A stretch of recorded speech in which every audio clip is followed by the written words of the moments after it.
Dave. We delayed the podcast a day because Xbox was going to do some things, and they did some things, but just nothing earth-shattering. But we're here, and we're covering it timely. Because you might not be here next week, so we had to talk about it. I won't be here next week. Yes, you won't be. You won't be. Unless you tell me to pack my microphone. Yeah, no, you won't be here next week. So we had to make sure we covered this Xbox thing. All right, so we are obviously Digital Days Gaming. We are a weekly podcast that posts normally every Thursday morning, 6 a.m. Eastern Time. But this episode we're recording on Thursday night because of Microsoft's podcast, Xbox podcast. So this will be on Friday morning. But typically 90 or 51 out of 52 times, this podcast, probably 48 out of 49 times actually, but this podcast releases at 6 a.m. Eastern Time on Thursdays. You can watch us live on Twitch, twitch.tv/Digital Days Gaming. You can also watch us on YouTube at the same time, youtube.com/Digital Days Gaming. And we are also on pretty much every podcast platform. So if you're able to leave us a review, that's great. If you can write some words or review individual episodes, whether it's Spotify, Podcast Addict, Apple Podcasts, whatever, any way you can give us reviews and help to grow the show through algorithms, that's helpful. You can follow on Twitch for free. You can subscribe on YouTube for free. You can subscribe to us on Twitch because we're an affiliate. You can link your Amazon account and your Twitch account and get Prime Gaming. Prime Gaming gives you a free sub. Or you can just spend like the $5 or $6 that it costs to sub to us. If you use the Prime Gaming sub, it does not auto-renew, so please consider checking that every month, even if we're not live.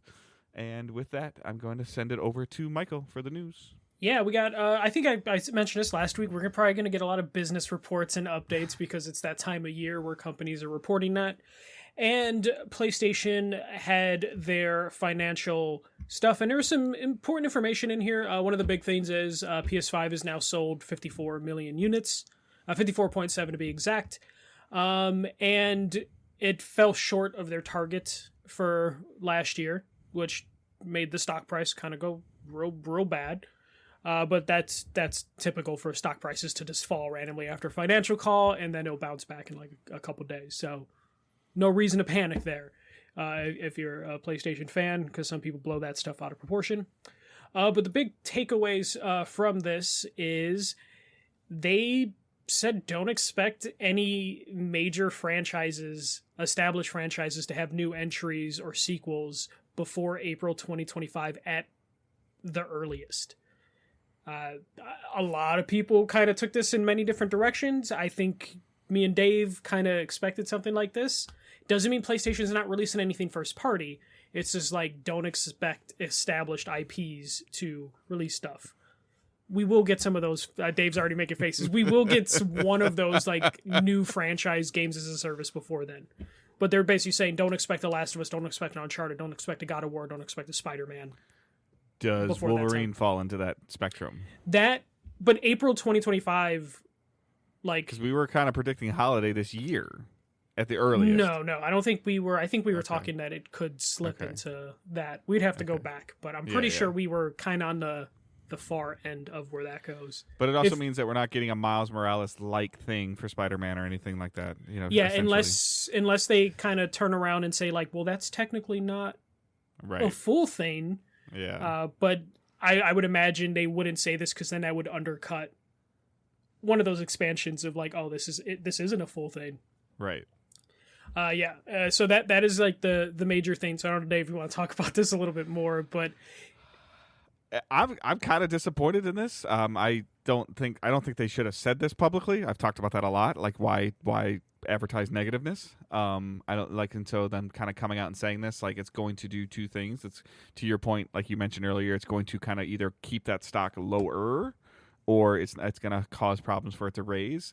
And I also think it's going to slow down console sales, just because there's not a reason to buy the console. There's a bigger thing that I'm discovering this week as I've done some reading and listening to stuff, and I already knew this, but there's statistical data to support it. And we'll get into it with the Xbox conversation a little bit. But whether you like it or not like it, the console market is dissolving. It's not dissolving, but it's declining. Yeah, which it's been declining technically for like 10 years. Since the PS2. Yeah. So like this is, and you know, like your next bullet point is that PlayStation wants to be more aggressive. PlayStation also expects that PS5 sales have peaked. And reasonable 4 or 5 years in. Absolutely. Yep. And they will make up for that through software and services. What software? Yeah, it definitely is one of those things where they mean services, but they're talking about the grand life of the PS5. Obviously. So. Yep. And then PlayStation also wants to be more aggressive on the PC market and see that as an opportunity for growth. Just go look at Helldivers. Yeah, no, Helldivers Helldivers was like the biggest thing. Like, but it's the biggest thing on Steam. Yes. And I don't really understand why PlayStation's not screaming from the mountaintop. Look what we did. Yeah, and it seems like they might end up pivoting that eventually. Yeah. To where they're looking at that of just like, shit, like what if Helldivers was truly first party? Because they're just publishing it at second party, and they have to look at their games as a service game. Because remember that was like a big thing with like their games as a service stuff. Whether Jim Ryan, there was no guarantee that stuff would be multi-platform. I'm sure they're looking at Helldivers like, no, it needs to 100% be multi-platform. Right. Yeah, and I mean we'll tie some of these two stories together as we talk through this, but I mean. I don't understand. Like Sony's publishing this game on PC also, and I don't understand why they're not taking more clout with it because, I don't have the exact numbers in front of me, but like a concurrent player list of this on Steam beat Counter-Strike. Yeah, no, it is the most popular PlayStation published PC game. So 1 for 4, okay. No, but there's significantly I know. amount more, but in terms of just like. Sales wise on Steam, it has already beaten those games, which is like kind of crazy. And it's been out for like 2 weeks, 10 days. So, and we're talking about a game like the first one didn't set the world on fire. People liked the first one, but this one it's really good from what I can tell, and it's just caught word of mouth. That's with problems. Like it has its problems. It has server problems. It has connectivity problems. But anyway, this is just kind of proving that and again we can tie it into this a little bit, like this is proving that these companies need more than just their one box. Like they need more. Like this is now set the bar for PlayStation. Like any type of service style game has to be on PC and PS day one, has to, because otherwise you don't have a chance. So Concord, whatever, Fair Game, all those next couple of games, like they have to be on they have to be on PC. They have to. Yeah, there can't be any doubt about that now. Under the Jim Ryan leadership, there was some doubt of like, maybe it'll eventually come, but 54 million consoles. Like, what's a good attach rate for Fairpoint? Especially like we don't know what it's going to cost or anything like that. So like, but I'm just saying a good attach rate, 10%. That's a phenomenal attach rate, right? But if you look at 10%, it's 5 million. Right, but I'm just saying in terms of an attach rate, that's phenomenal. Like, but for a new IP, right. It's not a lot of numbers. That's not going to support it. That's not going to hold a service game up.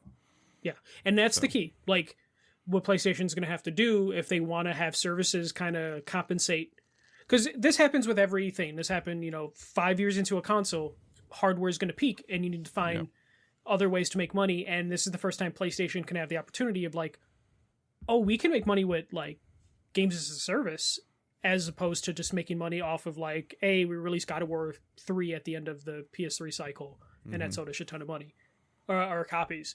So it's PlayStation's getting that opportunity to really get a lot out of this tail half of this hardware, and probably extend it a couple years beyond like what we're used to. Because we're used to like 8 years in, like new console comes out and then we move on. But this is one of those ones where it could really, really, Johnny's just like sleepy boy. It could really like change how they do things. Especially now, if you look at the first thing in this, in terms of them saying like, hey, major franchises, we're not going to have anything for like at least a year and a half. At the earliest, so there's a chance we could go 2 years. Yeah, I mean, like right now, like it's February 15th. I got that right. Okay, it's February 15th.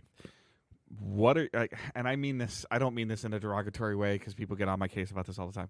What are you going to turn your PlayStation 5 on for in the next 6 months, Michael? For me, yeah, no idea. Honestly, for me, it's going to be Final Shape in June. Yeah, like. And well, you know what? I'm sorry. I take that back. Final Shape's gonna be on my PC. So like I that's the problem that I have right now. The counter to it is we just saw Microsoft's January developer event that they at least showed 4 or 5 reasons to turn your Xbox on. Yeah. Like And I get it. Maybe that's the only console you own, so you're going to turn it on for Helldivers. You're going to turn it on for Skull and Bones. You're going to turn it on for MLB The Show. You're going to turn it on for Final Shape. Like, those are things that, are just stuff I'm just rattling off the top of my head. I'm sure there's other cool stuff coming out. But, you've touted yourself, and you've done this to yourself as Sony, as we are a third-person action-adventure exclusive machine, right? Would you agree? Yeah. Okay. Where is it? No, and that's like the concern. I do think it is kind of funny though, is PlayStation kind of seems like they're stuck in a cycle where the second half of the console's life is where a ton of like their big hits are going to be, and then it kind of dries up the first half of the next gen. Yeah. Because everyone's in recovery, so we might hit a point where you get a Killzone Shadowfall because Uncharted 3 just came out on the PS3. Yeah, and Last of Us came out on the PS3. And then it just kind of sets them behind when they start a new franchise. And then again, they'll get their footing year 2, year 3 like they did with the PS5, where, we got Ratchet Clank, we got Spider-Man, we got God of War. Yeah. And it's just funny how that ends up working out to where it's just like this like cycle. What is Sucker Punch doing? And how long is it taking? Sucker Punch will probably release one game on the PS5. And that's wild. I think Ghost 2 is coming. But no, I think it is. But if you think about the development cycle, it'll be on PS5. It'll be. That's what I mean. They'll have one PS5 game. Well, because Ghost of Tsushima is PS4, right? Yeah, they did a director's PS5 cut. Upgrade. Okay. Yeah. And then we know that Naughty Dog lost 3 or 4 or 5 years of stuff. Poof, gone with the factions. Which means they'll probably end up with the last major release on the PS5. And then we might go. Which I have a feeling at this point in time, out of desperation, is going to be Uncharted 5. It's going to be Last of Us 3. They've been hinting way too hard for it not to be Last of Us, and they probably have a ton of assets from that fucking. and then hopefully Ben's doing Uncharted 5 then. At this point, I would imagine you wouldn't let Ben sit too long unless God forbid they shutter them. But at a certain point, you'd imagine Ben has to have some major franchise that they're working on.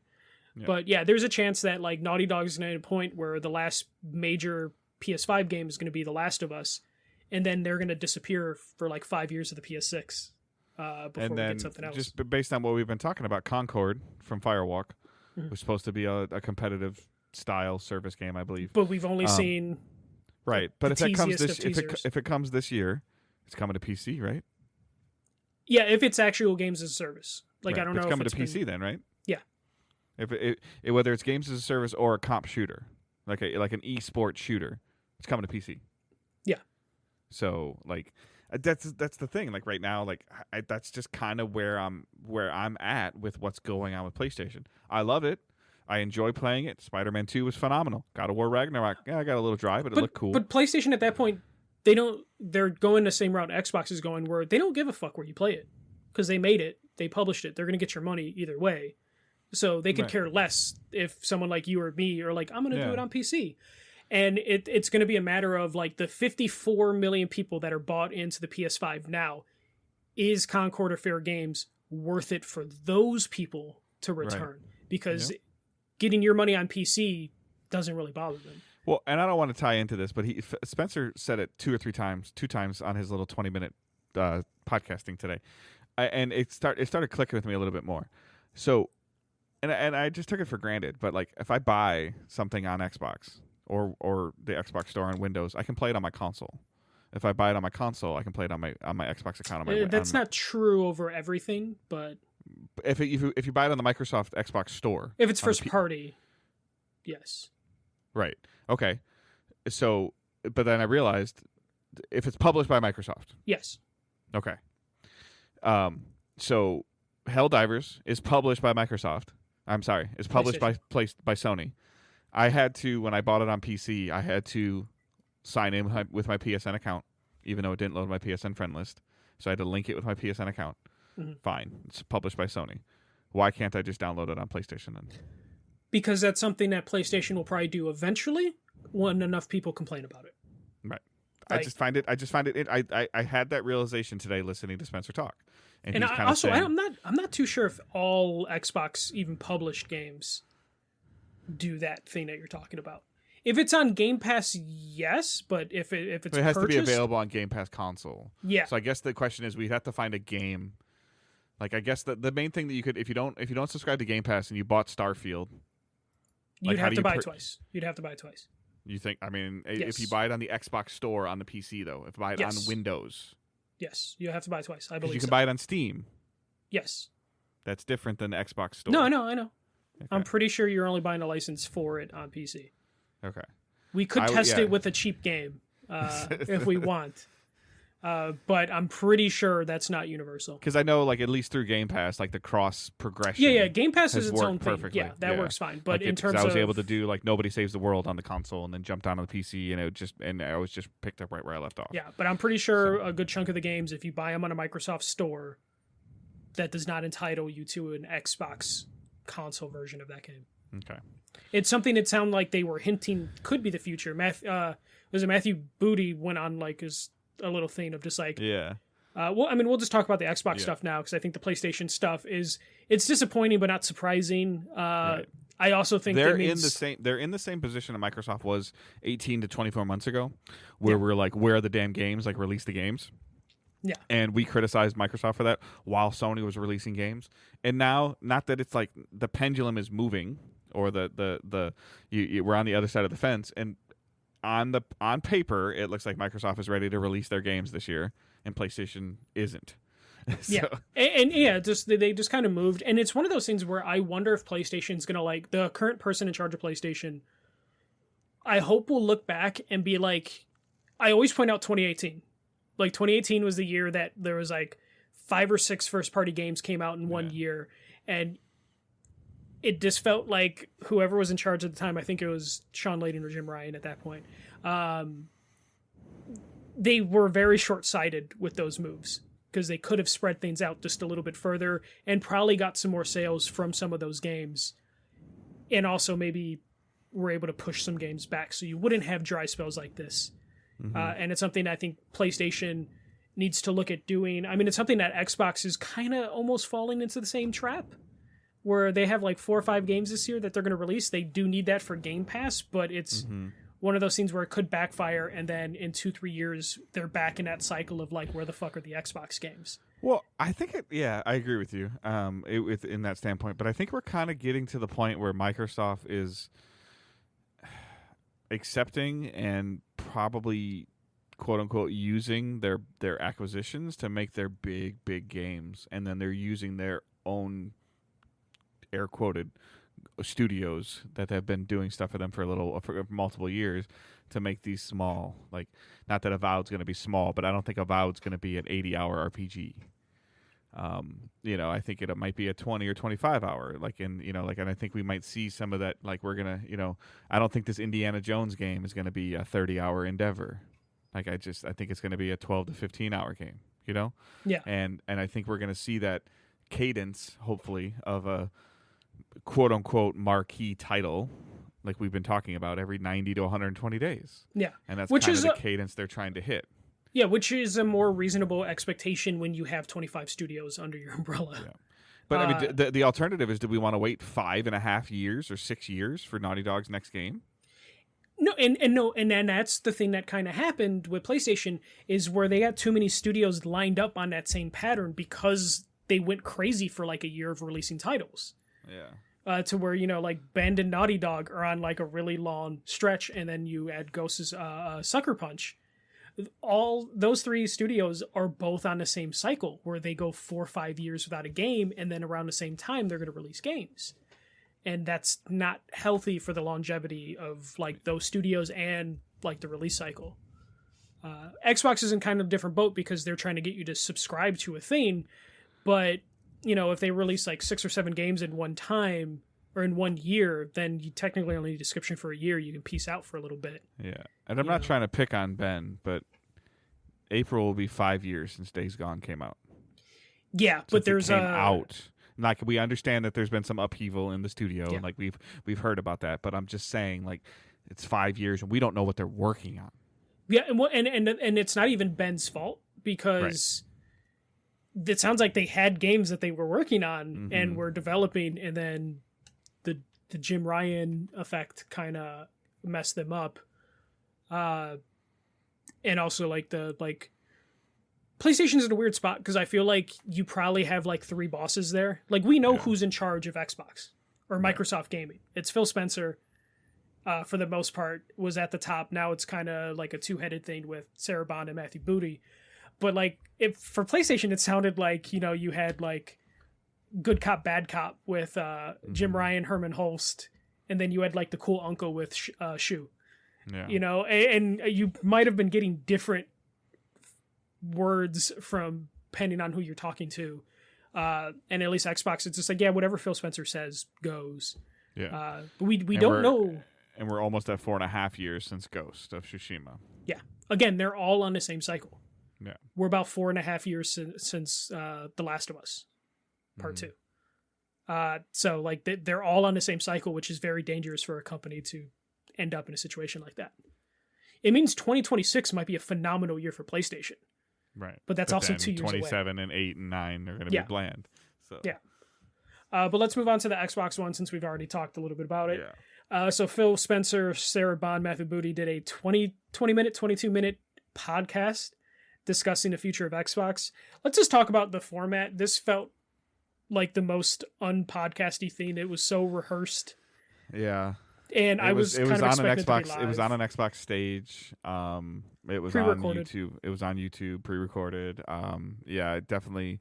I mean, I don't know who the host was. Like, I don't know. I haven't heard her other content. I think it was Future, a former IGN person now that just works at Xbox. I thought she did a great job of asking questions the right way. Maybe it was pre-recorded. Maybe it wasn't. It obviously was pre-recorded. It was fully rehearsed. Yeah. But I think that even like she asked the questions that people wanted her to ask.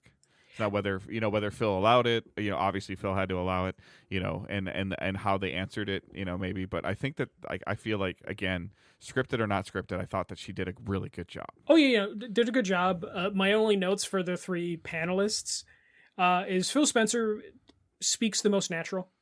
Yeah. Of the 3, Sarah Bond felt a little too rehearsed in terms of hitting marketing points. Yeah. And then when it came to it is Matthew Booty, right? I know the last name, but the first name. Booty. Yeah. Matt Booty. He just kind of felt like he wasn't bringing anything to the table other than to say like, yeah, what Sarah said and yeah, what Phil said. But a little less rehearsed than them. But it definitely felt unnatural, and you can tell this was only made as a response to all of the rumors. I don't know if I agree with that, because Phil kind of started with where it sounds like this was being planned and then something forced a change. So there was planned, some type of plan. Yeah. But what we ended up getting was basically a response. Like I think he wanted to do this after the announcements. Yes, and like I think that this was probably, if I had to guess, this is probably 2 to 3 weeks early. Yeah, because the current rumor is there was a lot of reports that Nintendo Direct was supposed to take place today. Mm-hmm. But because they had to push this up, Nintendo was like, we're just going to push our stuff back, because Nintendo's like, we're not sharing the spotlight with anybody. And also some of the things that Phil Spencer couldn't announce today kind of fit into something that would be in a Nintendo Direct announcement. So the next bullet point you have is that Xbox will publish 4 games on other consoles, but will not announce those updates to protect the studio's reveals and partnerships. So I don't need to protect them, and this is all the rumors. So this is what I'm reading, and this is what I believe. Yeah, I put it in there. It's the 2 lines after that. Tom Warren's report seems Sea to of be the most Thieves, accurate. Grounded, Pentiment, and Hi-Fi Rush. Okay, So this is where I'm probably going to get a little controversial as normal. This is more about the Switch than it is the PS5. 100%. It felt like these are all games that could run on the Switch. All 4 of these games should run on the Switch phenomenally. Yeah. The Switch, I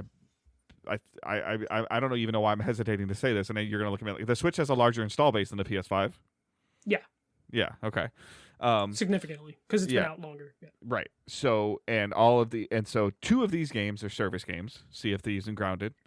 And Pentiment came to critically acclaimed, is even in some Game of the Year conversation, and in your top 5, I believe. It was in my bottom top 10, but yeah. Top 10. And then Hi-Fi Rush, to me, just screams Switch all over it. Yeah. They make sense if these are the games that they're going to be. And the fact that it's not going to be Indiana Jones and it's not going to be which Starfield. They outright said. Like, I like that the person that was doing the questions, the interviewer, was like, what about Starfield? What about Indiana Jones? And Phil Spencer was like, nope, those aren't part of it.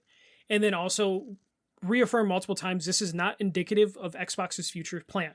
This is what we're doing for these 4 games, and other games don't necessarily have to follow the multi-platform route if they don't make sense.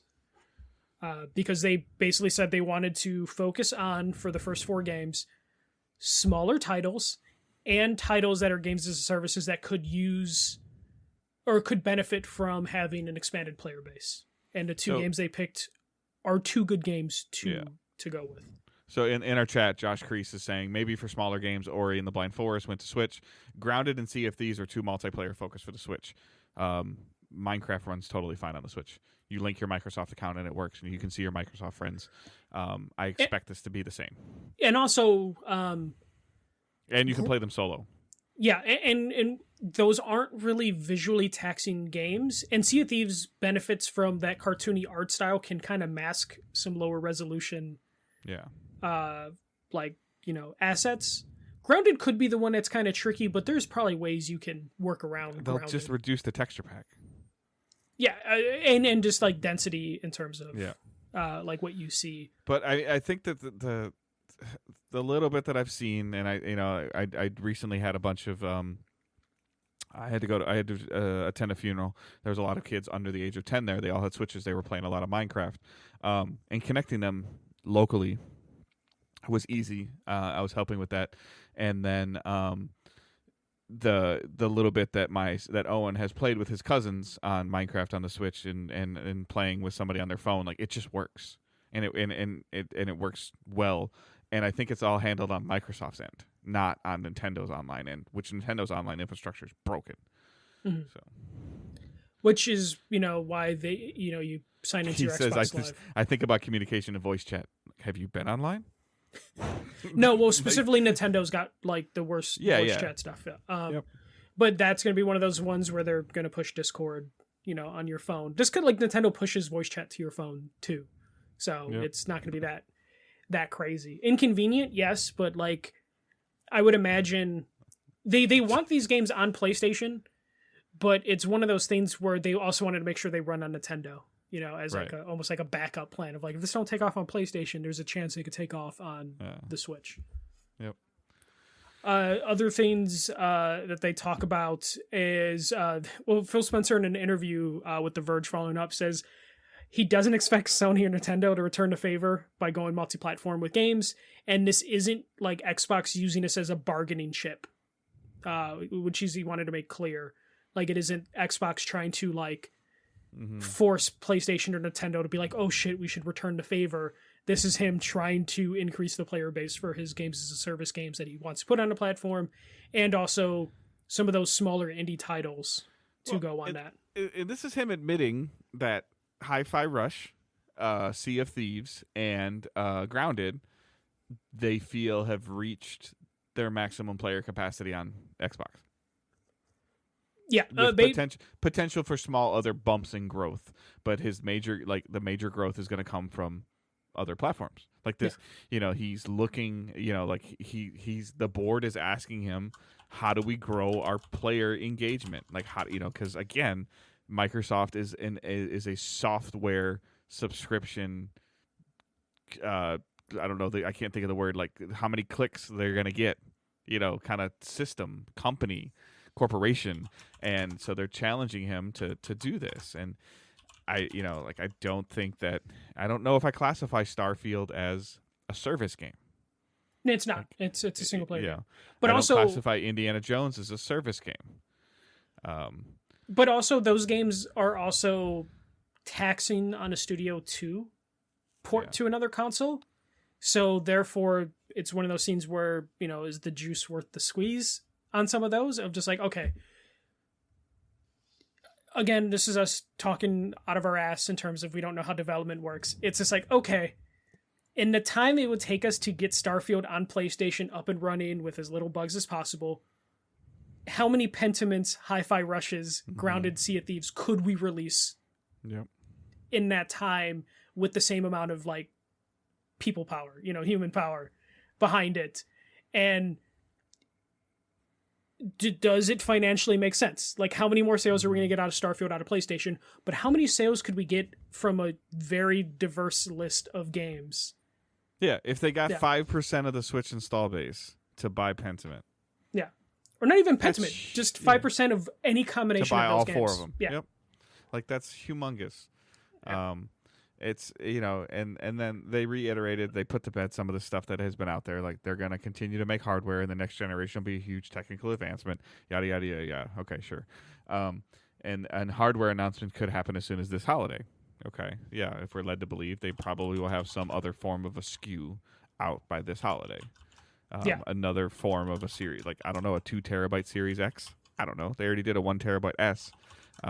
So I mean, I don't know what the answer is. I don't think we're going to see a X Pro. I don't really know if these things can go any higher. I mean, they can. So go ahead. This also seems like a good time for Xbox to throw this stuff on there if the rumors are to be true that Nintendo will release a new platform within the next like year or so. Right. And then there's your hardware bump. And also that could be why Phil Spencer was just like, hey, I don't want to ruin announcements with partnerships. There's a chance Nintendo Direct happens next week and they only announce Hi-Fi Rush and Pentiment. And then they're like, oh, we're the other 2 games. And then later this year we get the Switch 2 announcement and they're like, hey, Sea of Thieves grounded day 1. Right. On the new Switch or the new Nintendo platform. Yeah, so like it's also super interesting. Some of the stuff that I took away from it that I thought was very interesting, and I feel like they repeated it. Booty repeated it a couple times. All of their Microsoft Studio games will be on Game Pass day 1. Yeah, Game Pass will always be on Xbox and will always and only be on Xbox. Like he said that. So the rumors of them trying to put Game Pass on PS5 or put Game Pass on Switch. It's him being realistic. Right. Phil Spencer for years. On Steam. Like it's not going on Steam. Yeah. Like that everybody's been Phil Spencer for years has like hinted at that being a possibility, and Matthew Booty was just finally like, that shit's not happening. Like, it's impossible. I've seen a lot of people saying, like, finding stuff that he said in 2016 and 2018, like, business models change. Like, we grow and evolve and adapt, and the gaming world changes. I thought it was very interesting. Like, it's just when my wife's like, oh, he's got ADHD. Like, Angela watched him talk, and she's like, he's got some problems. Like, she's Which like, one? He's very smart. Phil Spencer.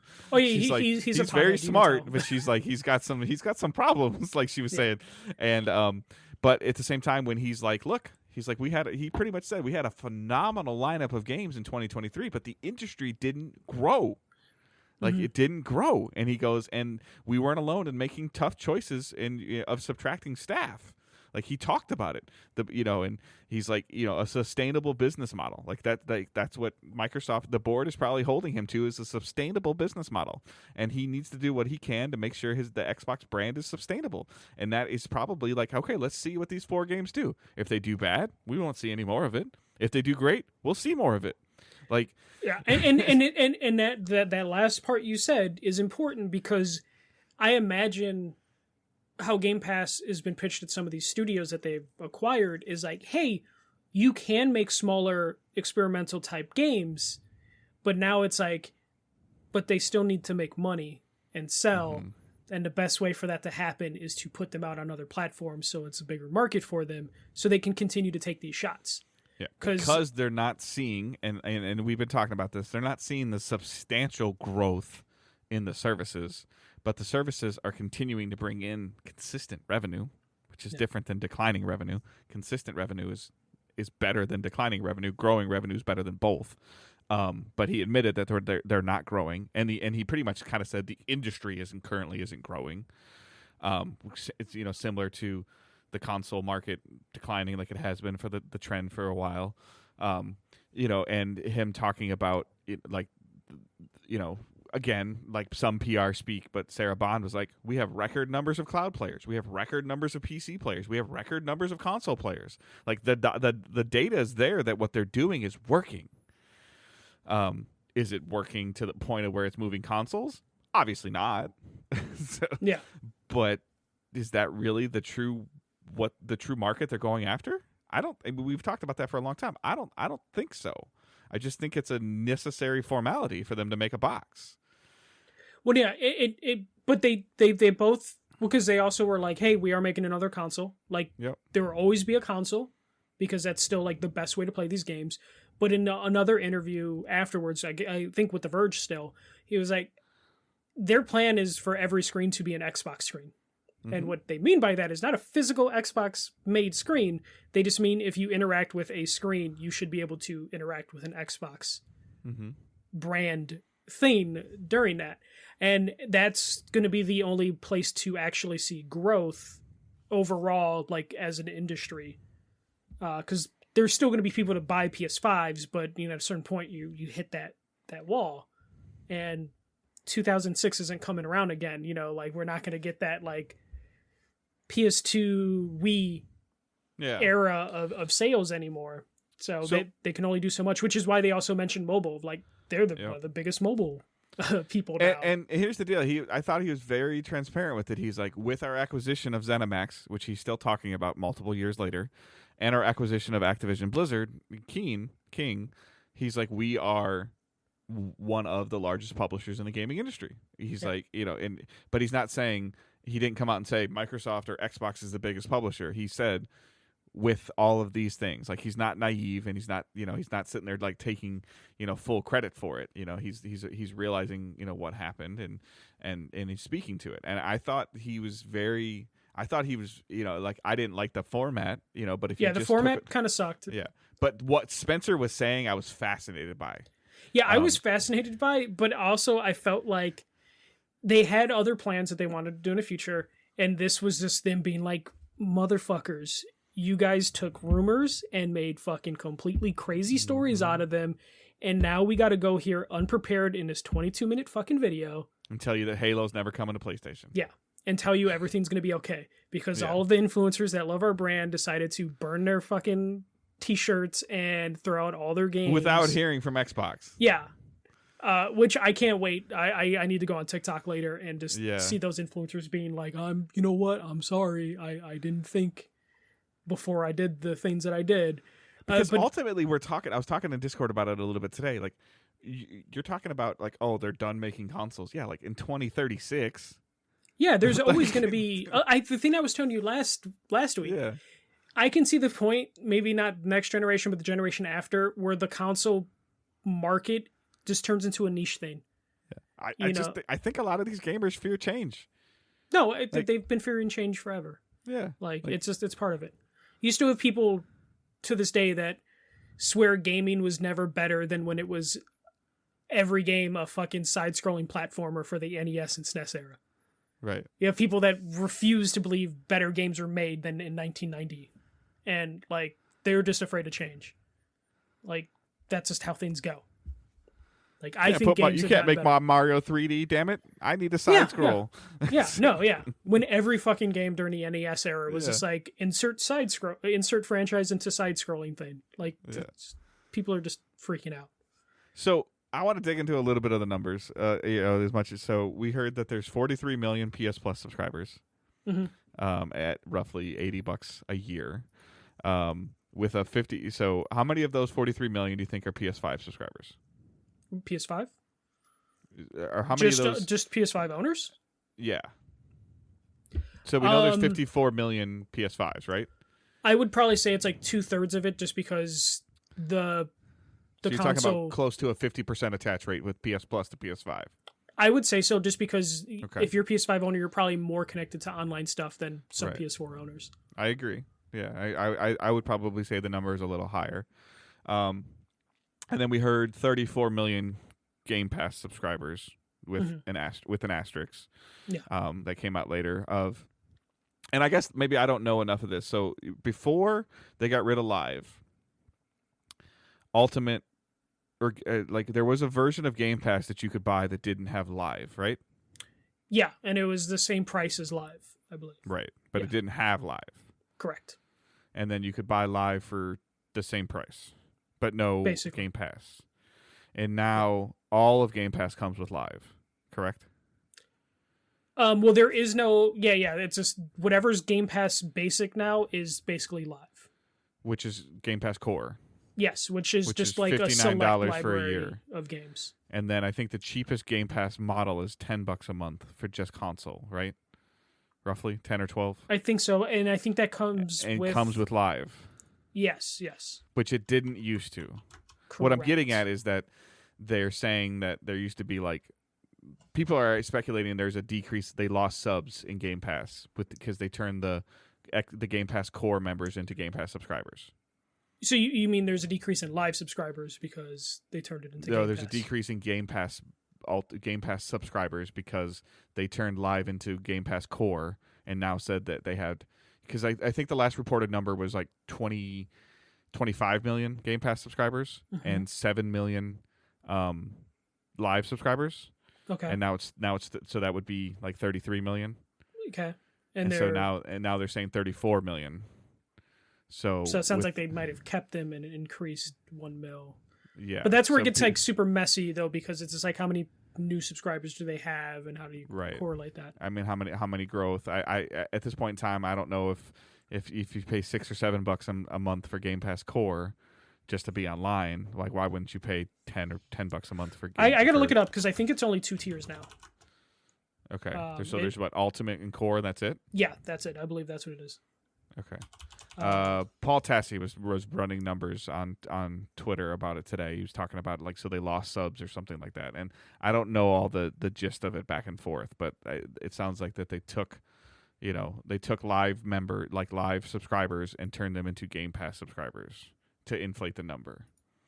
Yeah. So there's only Core at $10, and that is multiplayer, so live, and 25 rotating Game Pass games. Okay. I thought there was a Core you could buy for $59 for the year. It's $9 a month.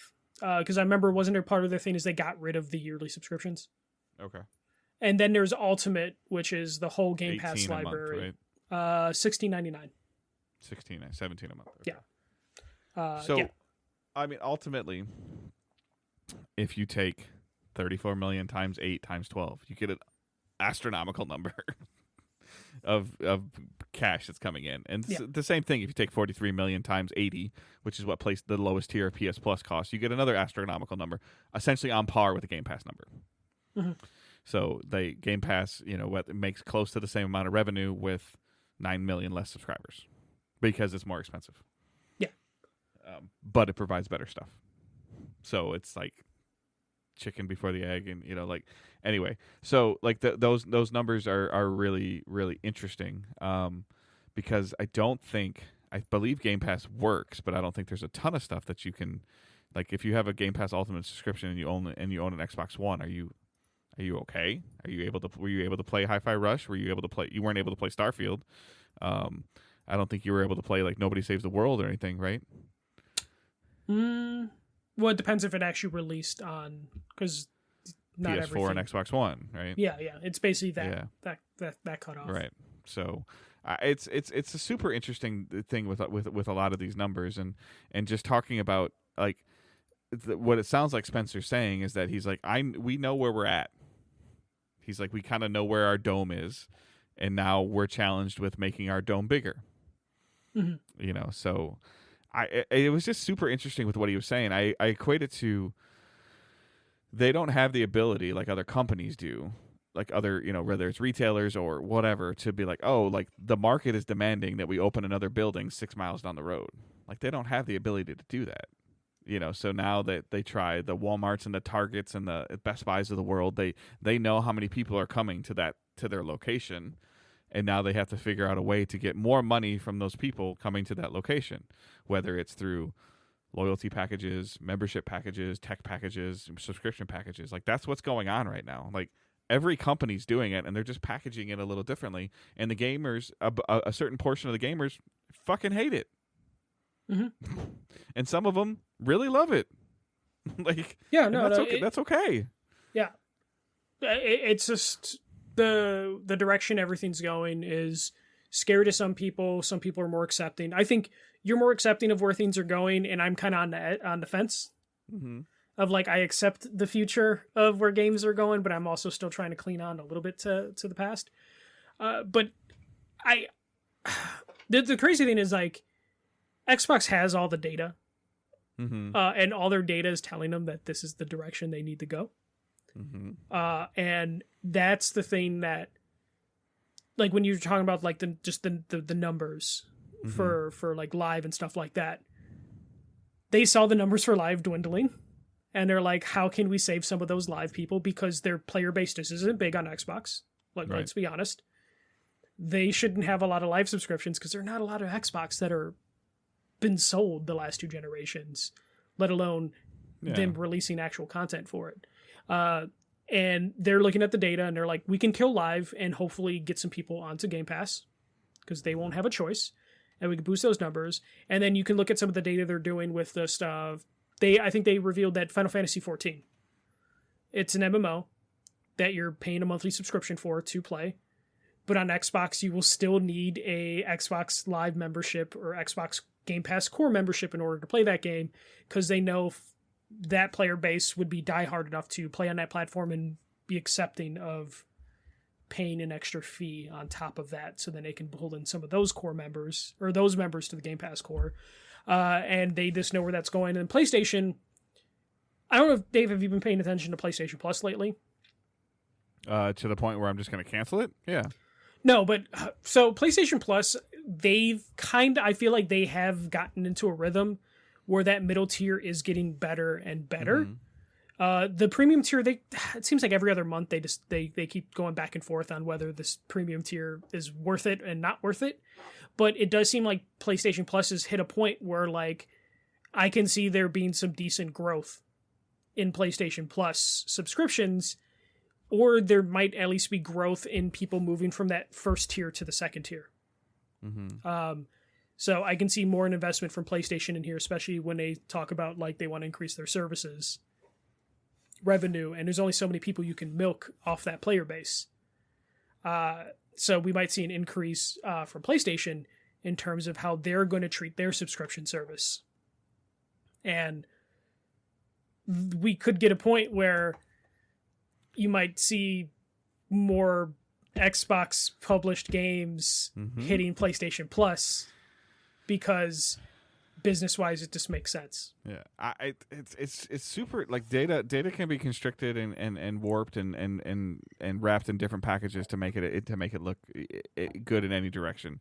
But we're talking about 55 million PS5s with roughly, let's say 32 million PS Plus subscriptions on PS5. Do you think that's a fair number?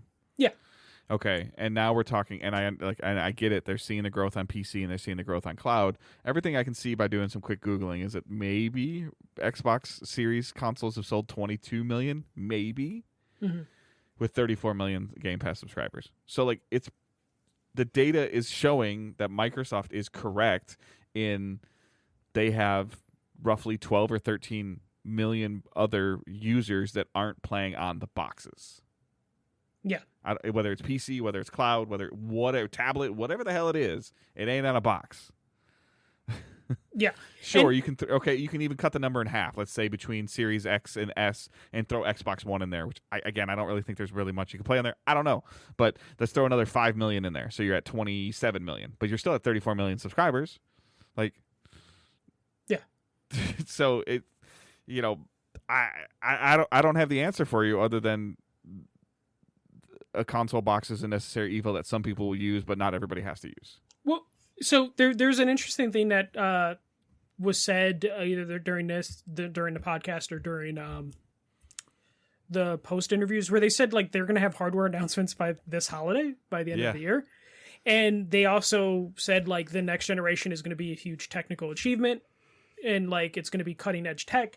And it made me realize that, like, the reason they might be willing to go fucking all out on a console market that doesn't really have much growth is because they realize the people that are still buying consoles will probably buy some crazy expensive thing because they either love the brand, or 2, they just want, like, shiny new technology.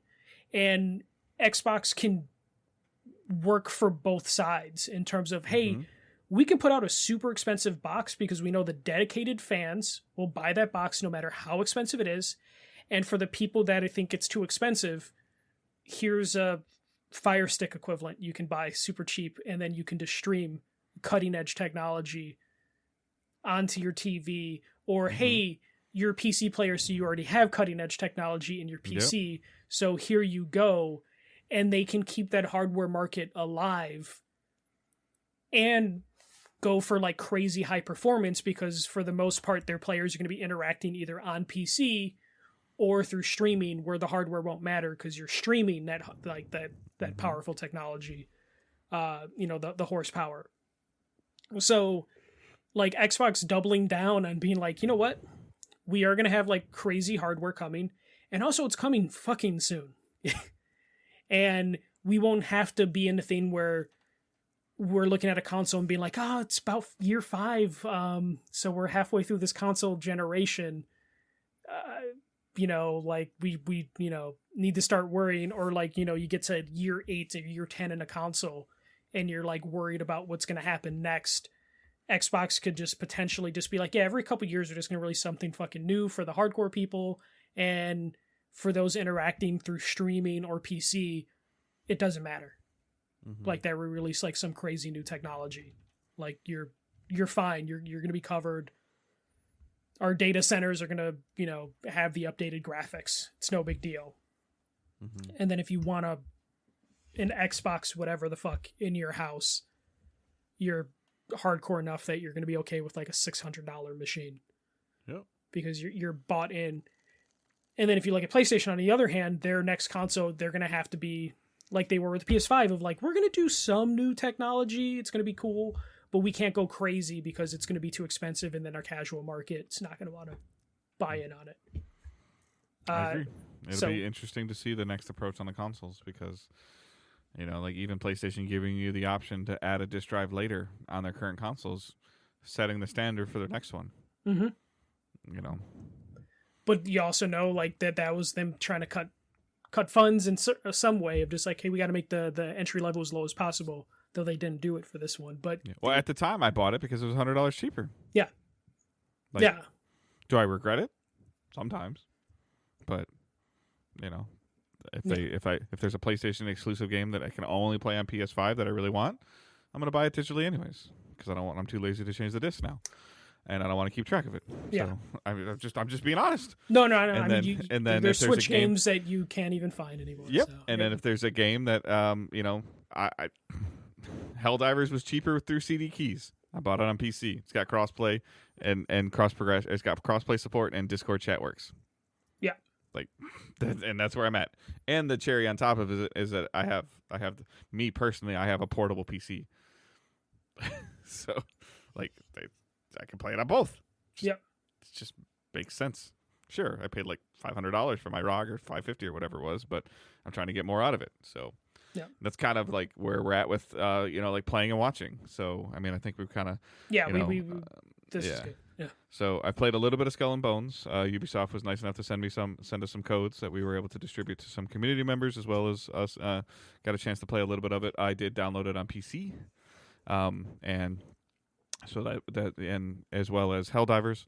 And Helldivers is just a hell of a lot of fun, pun intended, with even with the bugs, pun intended. Matchmaking is rough. Not bugs. It's server stress seems to be the problem. Yeah, so they increased server counts. Arrowhead, the CEO, has been an amazing Twitter follow the last 10 days. Reminds me of Baldur's Gate. Remember when Baldur's Gate was blowing up the internet, and they were just like, engineers are working through the weekend because we weren't expecting this. They up server capacity, and they announced that they up server capacity, and the player base maxes it out again. Going from a top-down asymmetrical shooter to a third-person shooter it doesn't do anything graphically amazing. I don't know. The audio design stuff I've seen in some of the cinematography, if you want to call it that, looks pretty damn. Yeah, I just gameplay wise, stuff goes boom. The bugs all look the same. The robots look the same. But the environments look cool. But they're kind of environments that I'm used to. Just the random shit that can go on in this game just makes it hilarious. Like friendly fires on, your teammates make noises and yell at you if you shoot them. I love watching the community figure out different ways of communication because not everyone's like mic'd up. Yep, and it has the emote ability, and you have to throw like your it's stranums. I think I'm gonna get them wrong, but like there's this D-pad code like up down left right up that you have to do to bring somebody back or to bring an orbital strike down. You kind of have to call it out because if you put an orbital strike and your buddy's in there trying to get samples or kill something, like you're gonna kill him. And you can get overran. It's got different difficulty levels. You get rewarded for doing higher difficulty levels. It's got season passes where you earn stuff through XP and through medals for doing the objectives and playing stuff, and you can earn everything, and they don't put anything away. So far, they've said that they haven't put anything away, and it's just kind of one of these things where you like similar to like Baldur's Gate, where you look back and you're like, why can't everybody else do this? Yeah, no, it definitely seems like it. And they've been doing a good PR thing of this, talking about like respecting players and being like, you have to earn monetization. And it seems like they did everything to where I think they kind of answered your questions of just like longevity wise, can this game last more than a couple weeks? And I mean, yes. And because they're dealing with community, they're dealing with, you're doing something collectively as a group. Yeah. And it's working. You're there's different individual things that you can earn. It matters if you die, but it doesn't matter. Like I said, they've had a couple of the disconnect issues where some people have lost some progression, or you complete something and the servers are a little wonky, so you've lost some stuff. But overall, like I just like I'm very, very, very impressed with and let's call it what it is. A spade is a spade. It's a $40 game, and it's great. Mm-hmm. And it's phenomenal, and it's a lot of fun to play, and you can have somebody join in, like Michael, if you decide to buy it like this weekend and you group up with me or something like that, you won't feel dramatically behind. Mm-hmm. We can help you, and you can earn some XP stuff really quick. And then on the other side of the coin, similar to what Josh Kreese just asked me of like Skull and Bones impressions, I don't really have very much impressions of it because I'd rather play Helldivers right now. Skull and Bones really fucked up with their thing, with their release cycle. Yeah, I'm gonna play Skull and Bones this weekend a little bit, but I mean, I've gone through some of the tutorial stuff. It looks cool. It doesn't really do a great job of telling you what to do, and there is some more off-ship stuff. And but it just on the surface, it looks like a lot of fetch quest stuff. I really want to get to the point where I get like a 3 or 4 man crew together on a boat and see what that feels like with all of us in voice chat. So that's but I don't even know if I got far enough to where it said I can turn matchmaking on yet. I see other players. So. I played the beta, which released was last weekend, and the beta did not do a good enough impression for me to be like, yeah, I want to get this game. Luckily, we did get codes for it, and I will give the game a second shot this weekend. But it was definitely one of those things where early on, at least during that beta, I was just doing a lot of like, find this item, go on an island. It felt clunky for some reason, like being like on land, despite Ubisoft being primarily what they do is third-person games. And then it just like the later stuff that we played at E3 was more interesting, fascinating than the build-up to that point. Well, the build that I played at E3 years ago had different classifications of ships. Which I think we will get there eventually in this game. Yeah, because there was like a tank ship, enough? And there was a quick ship, and there was like like a gunner ship, and a snipe, and a distance ship, and like it was like interesting. I was like, okay, like for me, like at the time of playing some other stuff that was kind of more class dependent, I was like, okay, this is really cool. Like I have a ship that I can, we could, I could run this ship, Michael could run this ship, Josh can run this ship, and we could be a team in a fortified thing. And now, super early on, it looks like I think people are on the ship with you. Yeah, I hope we get to the point where we saw the cool shit. Yeah. And played some of that cool shit. But I don't want that to be behind a 15-hour gate. No, and that's the problem I have. It's just like I am probably picking up Helldivers this weekend, but I'm going to give Skull and Bones another shot. And like I almost feel like I can't pick up Helldivers until I give Skull and Bones like a full. I mean, thankfully it's on PC, and I'm taking my ROG with me to San Diego for like in the evenings of downtime. Angela's got homework or reading to do, or we're kind of just chilling and we're tired, but that's what I spent some time this week messing with. I picked up a new plug for my ROG Ally, the official ROG plug that has an HDMI port in it and a USB port in it, and I plug it into my Surge bar, and I plug the HDMI cord into it, and I plug the USB into it, and it just plays it on the TV. And then I started messing and tinkering a little bit more with it because I really have only been using it as a handheld. And I was kind of forgetting, like, I can hook an Xbox controller or a Bluetooth controller to this.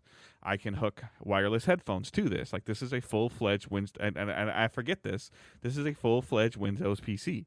So, and so I have a pair of my wireless Turtle Beaches that I've Bluetooth connected to it, an Xbox controller that I Bluetooth connected to it, and I have this stuff. I'm taking it on the flight with me. I'm gonna play on. I'm not gonna be able to play Helldivers or Sea of Thieves on the flight, but I'm gonna be able to play. I might be able to play Skull and Bones.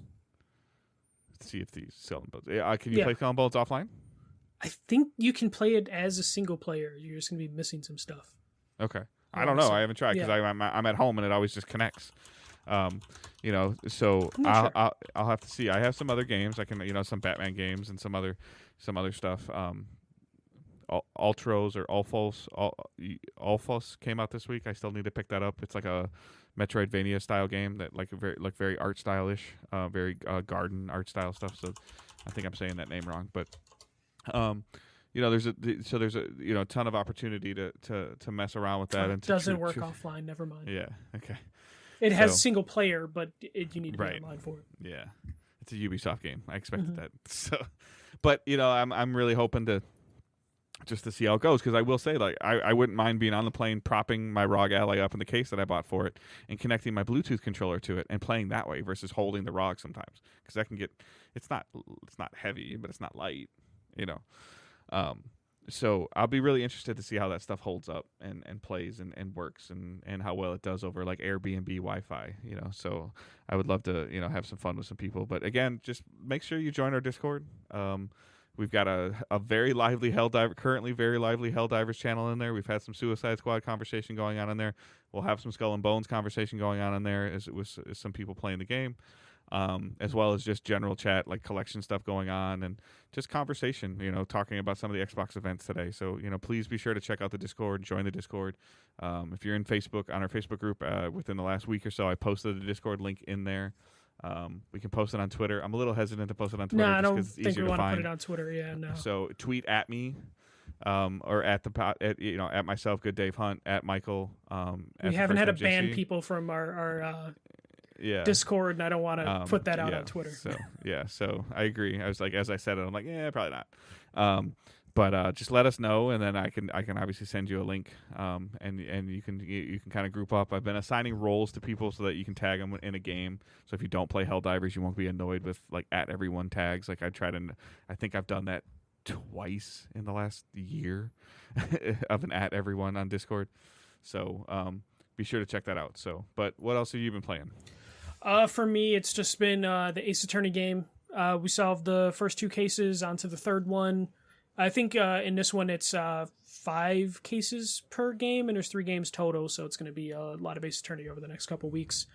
I did Skull and Bones beta, like I mentioned, but that wasn't like a ton of time into it. Just enough time for me to get bored.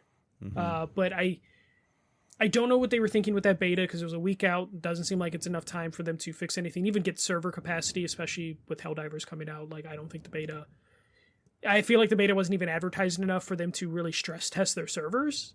So I'm not too sure if that was just like a marketing agreement that they already had, with partners, that they had to release an open beta. So it was just mostly those 2 things. I've fallen down the Whatnot rabbit hole again, Dave. I don't know if you remember when I got distracted by that. Whatnot is that it's like eBay meets Twitch, where people are doing live auctions of like collectibles and shit. So I've been watching a lot of that stuff for video games, which is dangerous as fuck for me.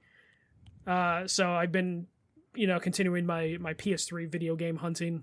I did pick up another PS3 game, another one of my like grails, because the PS3 like market is kind of calmed down price wise. So a lot of things that were like $100 a year ago is that halved now.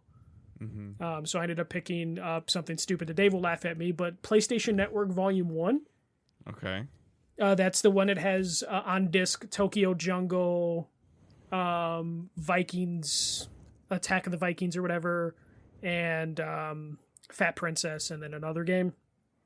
That one was going for a lot of money because it's like the only way to get like Tokyo Jungle on a physical disc. Mm-hmm. But I got it super cheap because like no one's really hunting for PS3 stuff right now. Which again, the PS3 apocalypse is coming, people. So if you care about PS3 stuff, like from the PlayStation Store, if you can find a physical copy, get that shit now before it's too expensive. And then in a couple of years, you're regretting not being able to access some of that content because that PS3 apocalypse is coming. I still think we're going to get that announcement this year that the PS3 store is officially closing. So warning people now. So I'm not telling everyone in 6 months like you should have bought some fucking disc-based games for the PS3. So yeah, I'm just still hunting PS3 stuff. Doesn't even read discs. If I even know where it is. I was gonna say I have 2 PS3s and they both work. One's a backwards compatible fat, and then I have a slim that I use pretty consistently. So yeah, just me warning people: the PS3 apocalypse is coming. So prepare yourself. I think I'm done with all my like grails for PS3. Like all the most expensive games that I wanted, I got at really good deals. So I'm done with the expensive stuff. Now I'm just trying to get like the stupid small games. Have you alphabetized your collection yet? Oh my god, there's an app. No, like on your shelf. Of course. Like what else would I? The only problem is I need a bigger shelf because right now my shelf's overflowing, but I'm waiting to move before getting proper shelving. But yeah, just now I'm just hunting for the stupid games, the games that like I shouldn't own because they're bad, but there's a lot of interesting stuff on the PS3 in that like cheap market. Right.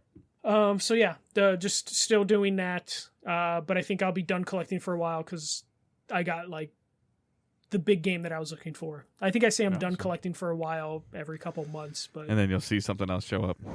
Yeah, like I'm still always looking, but like I wait for big deals. Does your neighborhood? I mean, I think I've been in your neighborhood like once, and I don't even think it's your current neighborhood anymore. No. Do you like as the weather gets warm? Do they do garage sales? Do they do yard sales? Oh yeah, there's a ton of stuff. Are you gonna go like walking around on a Sunday and just see what you randomly see with like $80 in your pocket? I always do. It depends. Like my neighborhood now is a little bit better for that stuff, though. I haven't seen a lot of games in the last like year or so. My other neighborhood was too bougie, and most people overprice their shit for garage sales. Because the thing I grew up in is most things at a garage sale is like $1 to $5. Mm-hmm. But there's a lot of times in my old neighborhood where people would do garage sales and they would just literally just mark things MSRP, and you'd just be like, you're insane. I'm in a better neighborhood where people aren't doing that stuff. I just haven't really found any games, but nice. I am constantly looking for like Game Boys and like handheld stuff because that stuff seems to be the most like throwaway for some people than disc space stuff. But I need room for all that stupid shit. And I don't currently have all the room that I need for that. But yeah, that's pretty much all I've been doing. I'll be posting in the next couple days in our collection Discord channel all the random stuff that I bought. It's still in shrink wrap. It won't get opened. Actually, that stuff's not in shrink wrap. Yeah. Though I did buy some shrink wrap PS3 games because Amazon put random games up like brand new recently. So Amazon repackaged them and shrink wrapped them themselves. Got it. Okay. No, I think Konami and Capcom were just like, oh fuck, we have a warehouse full of some of this shit. Hey boss, we moved to Pallet and found a box of games. Like, you'll be surprised how many times that seems to happen to some of these publishers. It's kind of crazy.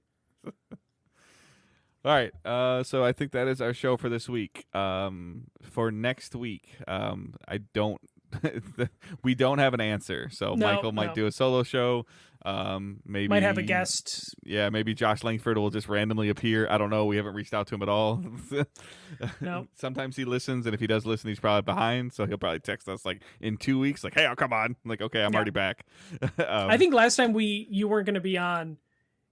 Like I mentioned reaching out to Josh, and then he reached out to me of just like, when are you going to text me? And I was just like, oh yeah. So we'll see how up to date he is. Mr. Langford is on the podcast. To be fair, he only has like 3 days. Yeah. Thursday. Yeah, and it's either that or I take the week off. I don't know. Yeah. I think a lot of it sounds like just talking to it might be news dependent. If some big story or 2 or 3 things come out, or if I really get into Helldivers or something. Yeah, Michael will jump on. He can probably grab a friend or 2 of his. The cool thing about Discord is it's very easy. So, to do this, there's no like massive setup or anything like that. Another reason it just wouldn't be live on Twitch or YouTube. Slacker.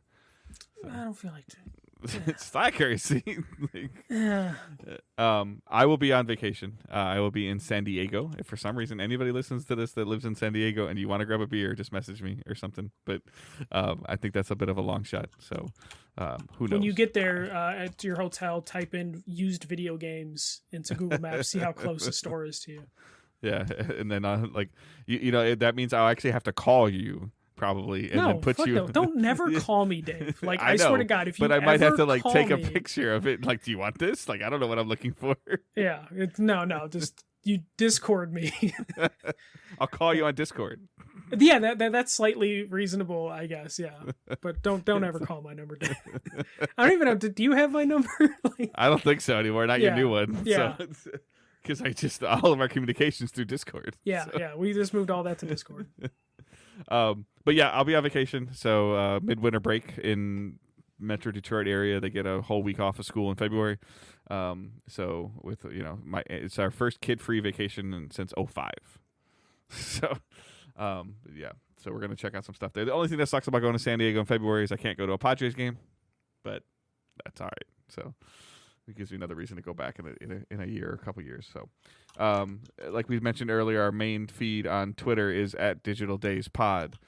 Michael's is at the first MJC. Mine is at Good Dave Hunt. Our Facebook group is there, but like the priority is the Discord server. So if you want to be part of the community, I think the best route for you to take is in Discord.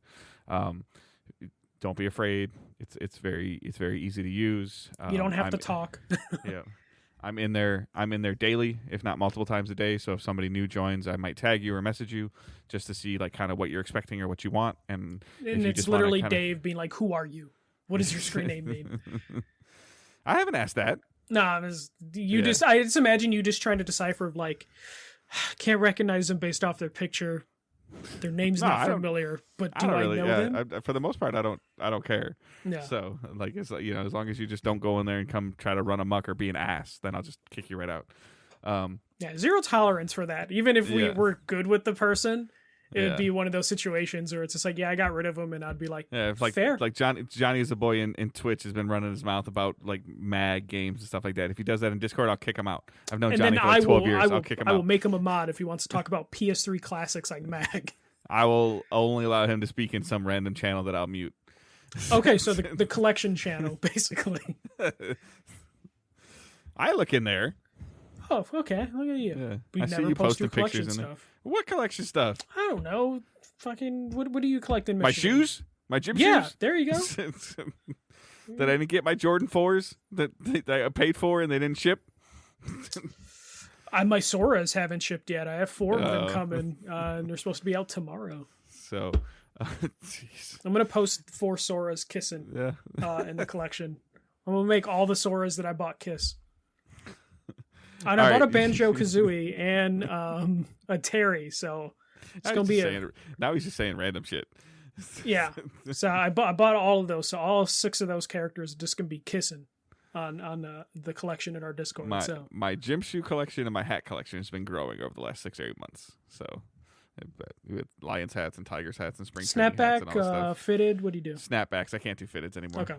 Like I just can't. They take too long to break in.